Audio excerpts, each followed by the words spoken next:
Welcome back to another episode of the Type A, Type B podcast, the podcast where we talk about the intersection of productivity and creativity and how you can build your creative career.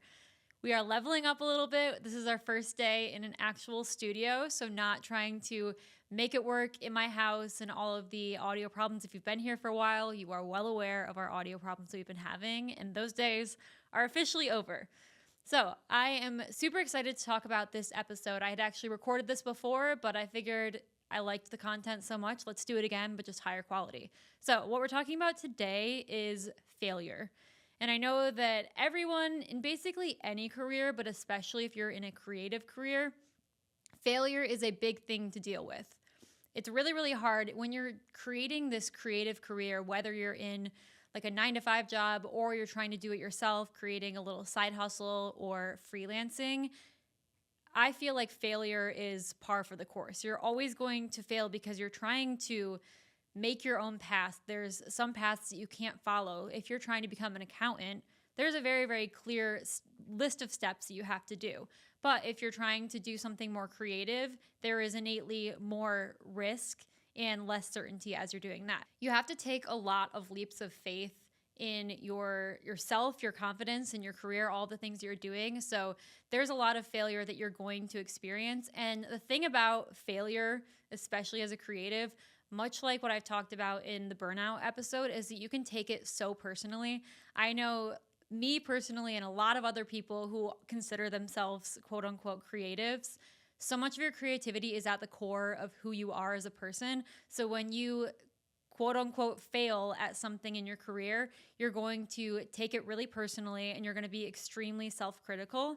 And so that can lead to you beating yourself up. That can lead to you, worst case scenario, just deciding that you're going to quit and stop doing it because the failure is too painful. And there's a lot of things that can feel like failure, but what I want to talk about in this episode is kind of zooming out and zooming in on this concept of failure. I want to talk about what failure actually is, like how are we defining it, and is there some ways that we are defining something as failure that actually isn't, that can help you kind of reframe the way that you approach these challenges.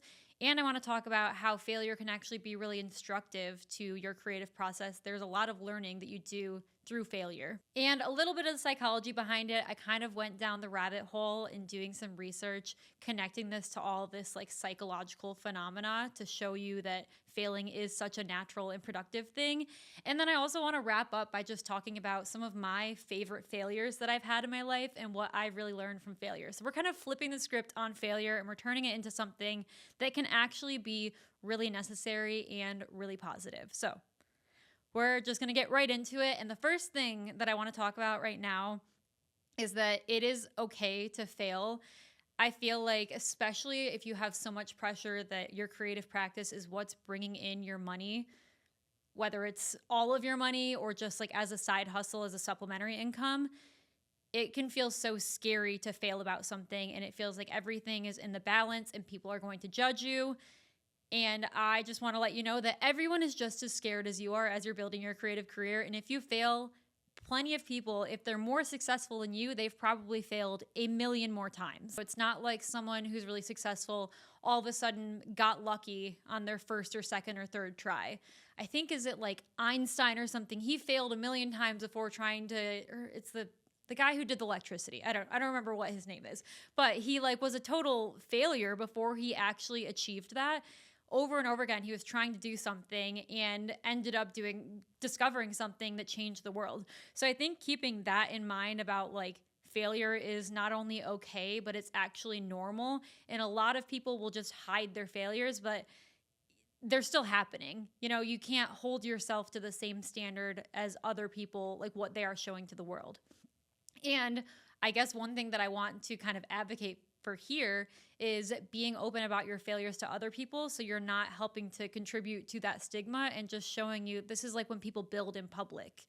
They want to show you all the things they've done wrong to help them do the things that they've done right. And so yeah, successful people aren't immune to failure. They just continue to push forward despite. So I know that all seems very like aspirational, woo-woo. Yeah, sure, in theory, failing is fine, but how does that actually look of you responding correctly to failure and keeping on pushing despite failing. So that's where I want to get into this whole definition of failure. And I'm going to give you some other ways to think about it where you're realizing that failure actually isn't failing all the time, depending on how you define it.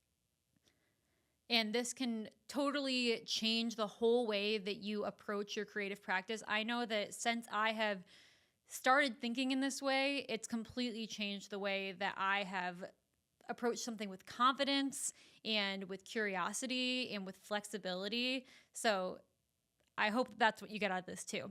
So the first thing about this definition is considering whether it's iteration or it's failure. I have been super into design thinking lately over this past year. It's been one of those kind of niche things that I've gone down the rabbit hole and read lots of books about it. And iteration is a huge part of that. I've read a lot about what the D School, which is the School of Design at Stanford, I have gotten a lot of inspiration from what they've done there.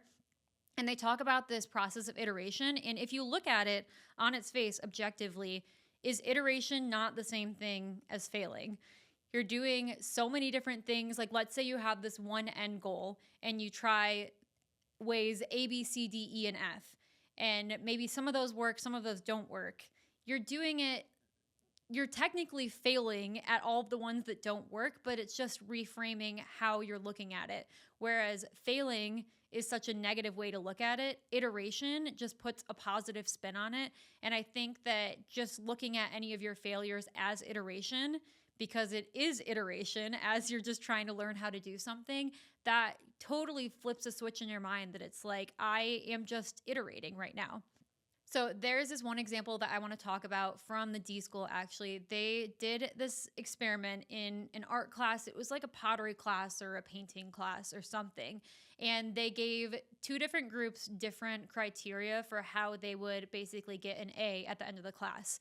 One group, they said that they wanted them to create the most high quality, best product at the end of the class. So they basically put all of their time and energy into continuously recreating and tweaking this one single product. The other group was told that if you had the most quantity of items at the end of the class, that's what would give them an A. So there's these two different groups that went out with different goals, went through the whole semester or trimester or whatever it was, either focusing on trying to crank out as much as possible or trying to really, really hone in on one single thing.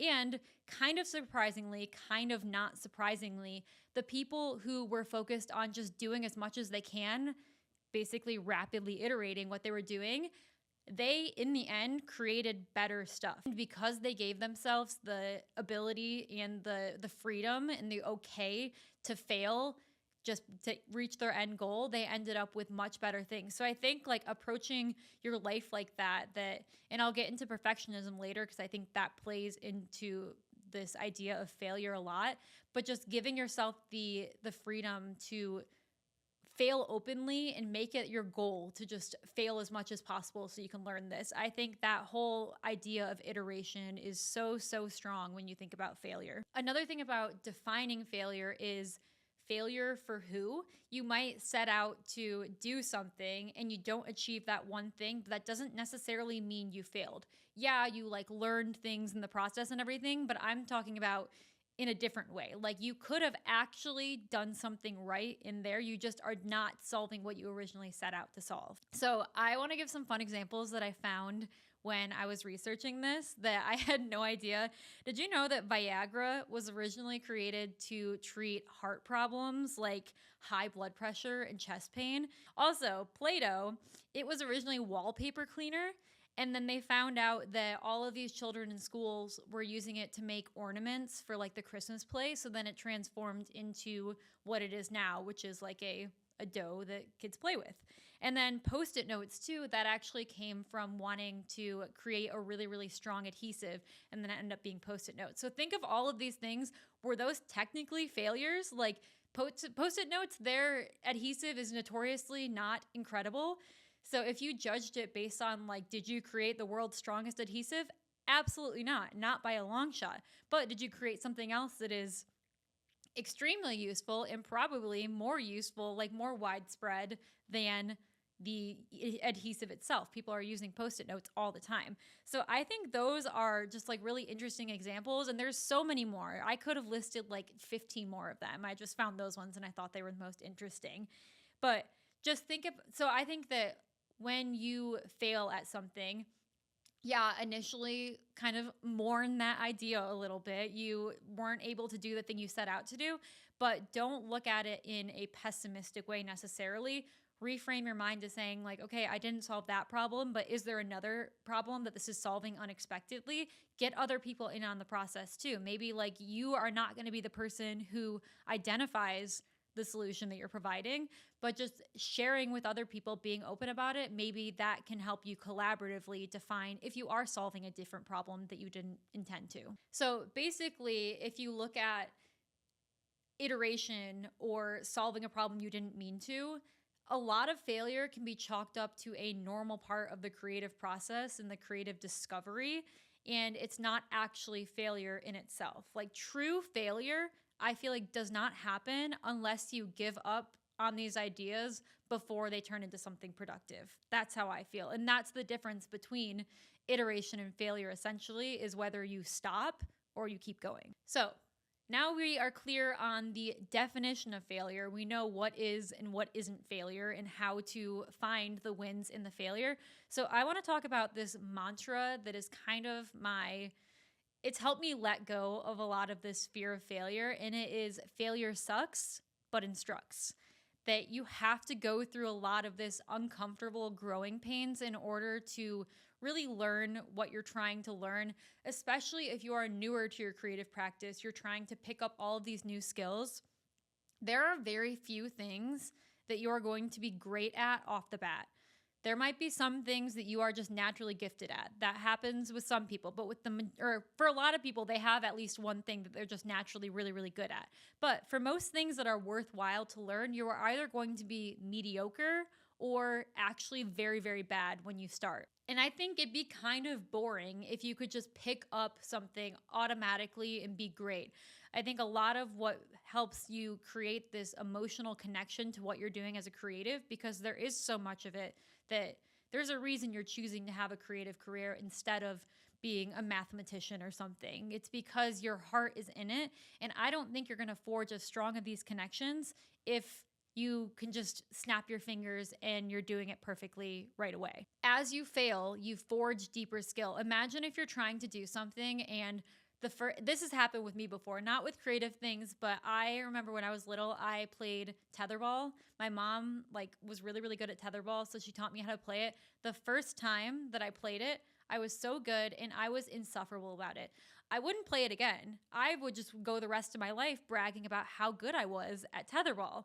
Whereas with other things that I've had to really, really try to be more than mediocre at, those ones, I feel so much more connection. I've invested myself into getting better at those and learning how to master that craft, that I'm never going to feel as strongly about tetherball as I am about writing and about editing and about anything else creative that I'm doing in my life. I think you can kind of think of it almost like a game.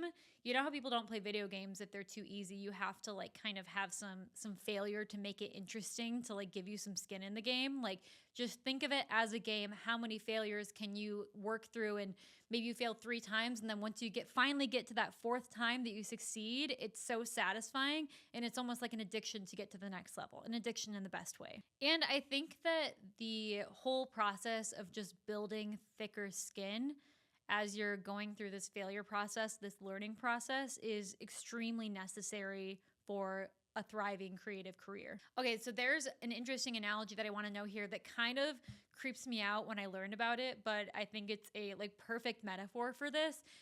When you're working out, you know how you get sore after you're working out? Apparently, that's because your muscles are ripping. It's actually little micro tears in your muscle, and that's where the soreness comes from. So then the muscle rebuilds even stronger after that. So it's ripping so that it rebuilds. So it's painful, but everyone does it. People even feel satisfaction. I'm like, oh my gosh, I'm so sore today. I had the best workout yesterday. I think that failure can be pretty similar to that you have to go through this painful process to get more satisfaction out of it.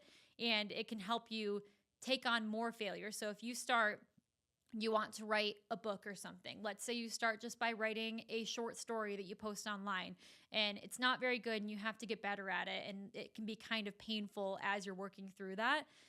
But then you do it and it feels really good. And then you want to go on to writing a collection of short stories. And then there's even more chance for failure. There's more stakes for failure. Maybe you have a publisher or something. And then your tolerance for that quote unquote pain and that like the failure that you're going through, it gets higher. And every time, and then maybe you go on to writing a book, and then you go on to writing a screenplay, like all of this, you can just continuously build your tolerance for what you can do. And as you're doing that, it builds your confidence because you're like, okay, I've dealt with hard things before and I've gotten better. So I'm going to continue getting better. And the more you do it, the more confidence you're going to have that you will be able to do it. So it's super instructive, and it's a really productive thing to have as part of your creative practice, to be able to fail over and over again. But it can also be instructive, not just in getting better at a skill, but also in helping you know your direction going forward. I think that a lot of times failure can signal a redirection, whether it's solving a different problem or trying something differently altogether, or just looking at it in a different way.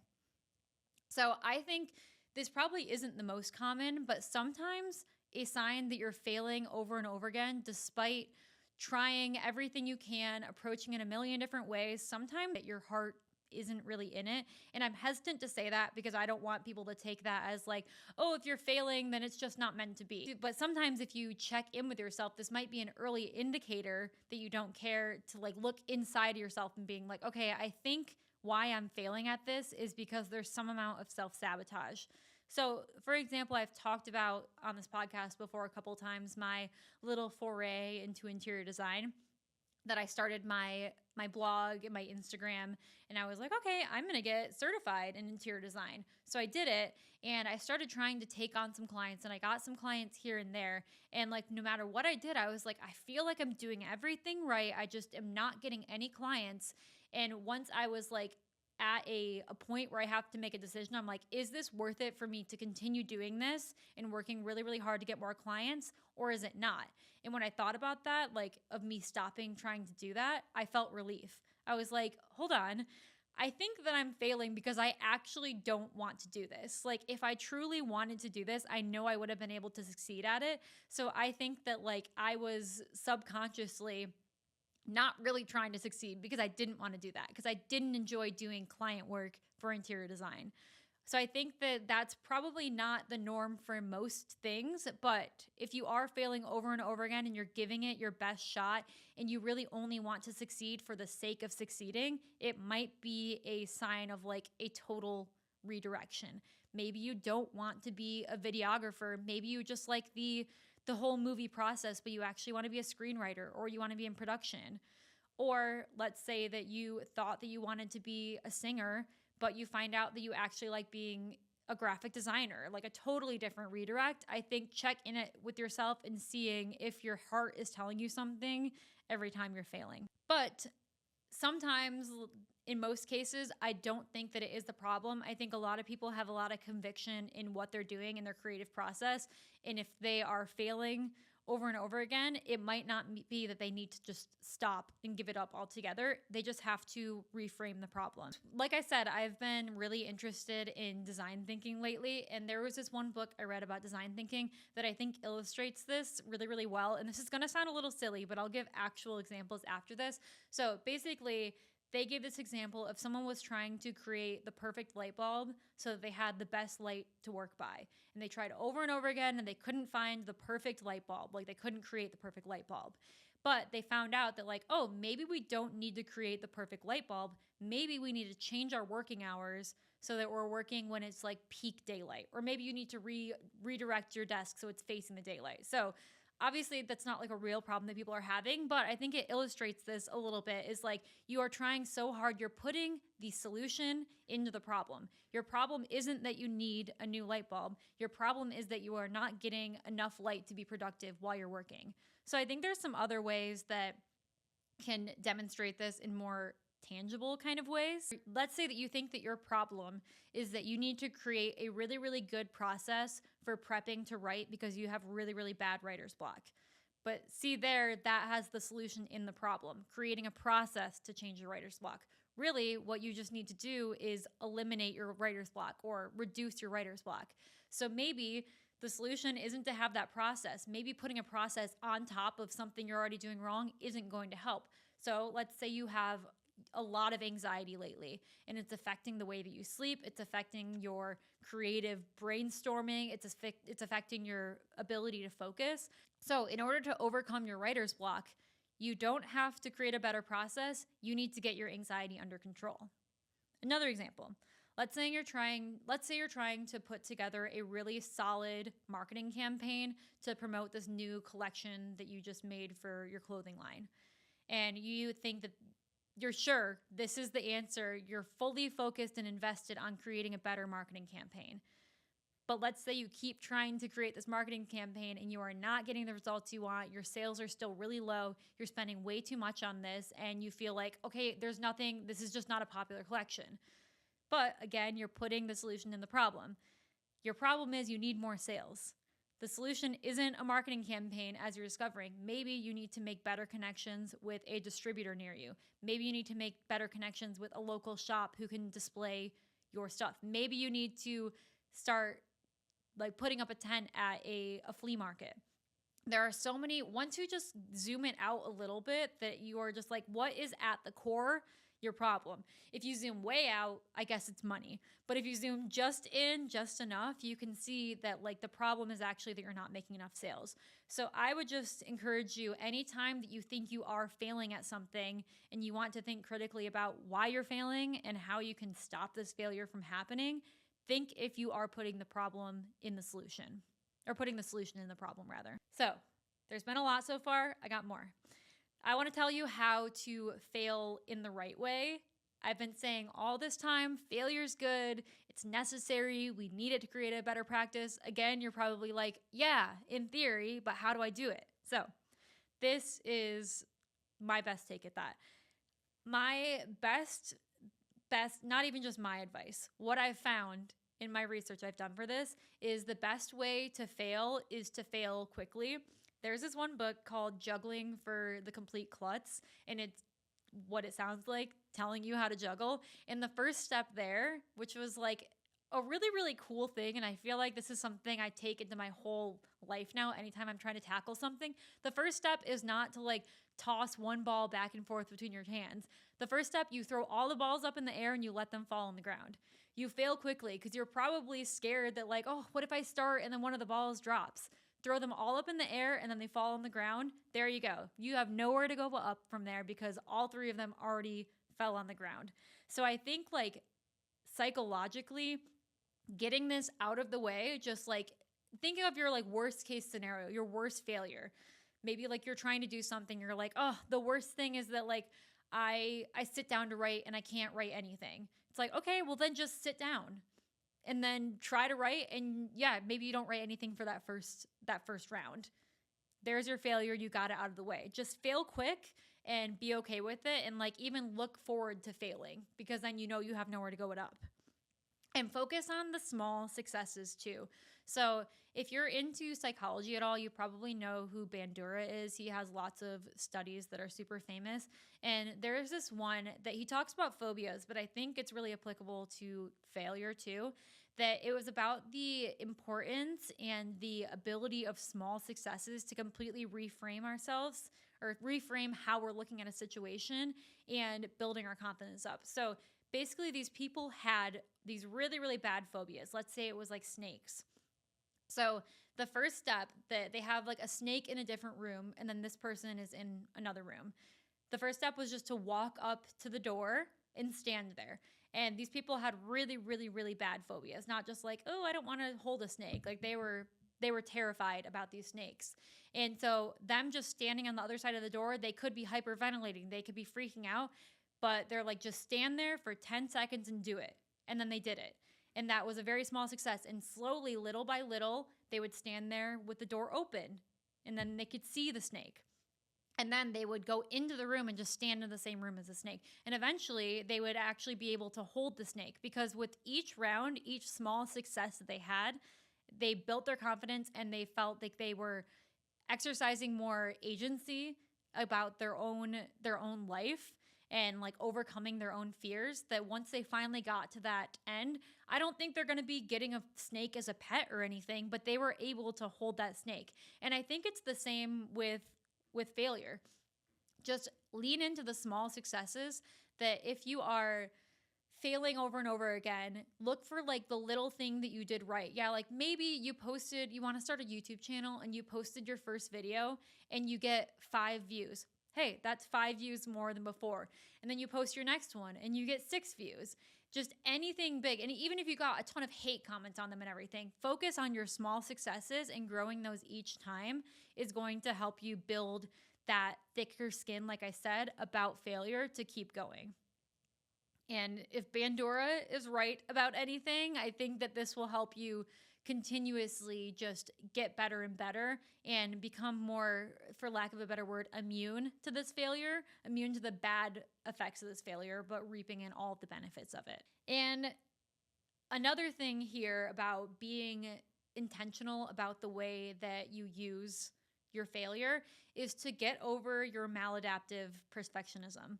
I read this book called The Perfectionist Guide to Losing Control. And the big thesis here, which is kind of not the common trend, I guess, in like popular culture, is that perfectionism isn't bad. It's only bad when you're using it the wrong way.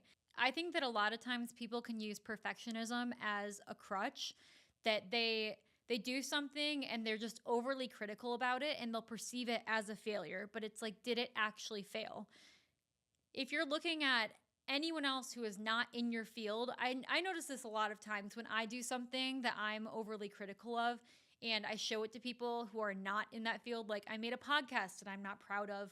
I put it out, but I'm not proud of it. Or I wrote something that I think is terrible. And then you show it to someone else who has less knowledge of that than you, and they're super, super impressed. So I think just like keeping that perspective and balancing it between continuously getting better and like being realistic if you do have room to grow, but is your perfectionism just like making you think that you're failing in a way that's not productive and not making you better? But I think that perfectionism can help you recognize where you actually are struggling and being self-reflective about what your abilities are. So like I said, I'm a messy perfectionist. So I'm really good at getting things started. I'm good at brainstorming. I'm good at laying out plans. But if I'm struggling with something, I put something out and it has a lot of errors because I didn't proofread it, or I don't know, I'm not one to miss deadlines, but things like that. Anything else that can come from being a messy perfectionist, or if you are like a procrastinator perfectionist, that's another one that they listed there, that you are so stuck in the pre-planning phase that you never actually get started, or it takes you way too long to get started. Those are the kind of people that I feel like I need to team up with, because then we can like help each other fill in the blanks and everything. They will be super, super analytical about everything, whereas I am more like, let's just get started. Like, let's just do it. So I think it can help you recognize where you are lacking and then filling in those gaps with someone else. Because a lot of times if you are failing, you might not be able to fix it by yourself. Even if you're a huge DIYer like me, that it's like, oh, I need a website, let me build it myself. And then I'm like, oh, why am I not selling my products? It's like, because you built your website yourself and it's not good. You need to have a web designer on there. So I think it's just recognizing that can be a huge step towards overcoming failure and using it as a way that's instructive and helps you reach your goals faster and more effectively. So that's my spiel. I hope you're sold on the idea that failure is good and instructive. But to really hammer it home, I'm going to talk about some of my favorite ways that I failed and what I've learned from it. Because I don't think that people talk about like, oh, my worst failures, but like I love these failures. These failures have helped shape me to who I am and shape my career. So, number 1, my first couple tries at YouTube. I think I have had a YouTube channel 3 or 4 separate times. The first time being when I was in like 5th grade. These have all failed horribly. That I will start them and I'll try to be really, really consistent for a couple of months, and then I don't get any views and I'll get a negative comment on there and I get really stressed out that I didn't, blow up. I didn't, go viral in 2 months and then I'll give it up. But I'm really happy that each of these times I tried, because now it has led me to have so much more confidence and clarity of what I do want to do and what I don't want to do. I've gotten comfortable on camera. And even though those were technically failures, the amount of value that I've extracted from it is invaluable. Event planning, another thing I failed at. This is what I wanted to go into when I graduated college. I moved to Atlanta because I wanted to be in like entertainment events. I ended up being an event manager at a catering company, and then eventually went to an event marketing position, which made me transition more into marketing. I love event planning, but I didn't want to do it as my whole career. But I'm really, really happy that I failed at that, because then it introduced me to marketing, which has unlocked everything else. And now I still use all of the things that I've learned in event planning. And I would love to incorporate events in things that I do in the future in terms of like building creative communities and everything. So that was an A+ failure. Oh, and then, so speaking of creating a creative community, I tried to create a Facebook community, a Facebook group called like the Homie Homies Hub, that was kind of an offshoot of my interior design blog, and it failed miserably. There was like 3 people who were engaging, all like friends and a friend of my sister's, who would engage on there for like a week, and then I was like, this isn't working. I gave up. But I'm really happy that I had that idea initially. I just realized this is one of those redirection, reframing things. I didn't want to create a Facebook group. I wanted to create something that was more educational and engaging in nature first, before I expand it to like a community kind of thing. So that's actually what ended up turning into this podcast. That was kind of the event that led to this podcast being created, is I wanted to do something that was for a creative community. So those have been incredible things that I've learned, and just overall, since embracing failure, I'm more excited to try new stuff. I am not scared of failing. I'm going into it with the expectation that I could be and very likely will be bad at like the more that I'm putting myself outside of my comfort zone, and I'm okay with that. I look at things in my career and even in life now as just like an experiment. If I fail, I'm learning something, whether it's that I never want to do that again, or if I do want to do it again, I know what to do different this next time, or maybe I can just take something I learned from that and apply it to something else. Just your whole life is an experiment, and you should never stop learning. And the only way that you can keep learning is if you just continuously fail and look to fail. If you can fail more in your life, you're going to be better off than if you were to never fail again. I think that so many people rob themselves of the opportunity to live their best life and build their best career because they're so scared of failing. But personally, I would rather be embarrassed in front of a crowd of 1 million people than to ever look back at the end of my life and regret that I didn't try something that I really, really wanted to do. Even if I tried it and I hated it and I know I never want to do it, I want to be able to know that definitively, that I did give it a try, even though I know there was a good possibility of me failing. So fuck regret, and we love failing. And that is all I have to say about that. Thank you for joining me on this episode of the Type A, Type B podcast in studio edition. I'm excited to bring more episodes to you in this space with my little friend, my little brain friend right here. He's our new addition to the show. So he's got to get a name soon. So let me know if you think of a name, but otherwise I will see you in the next episode.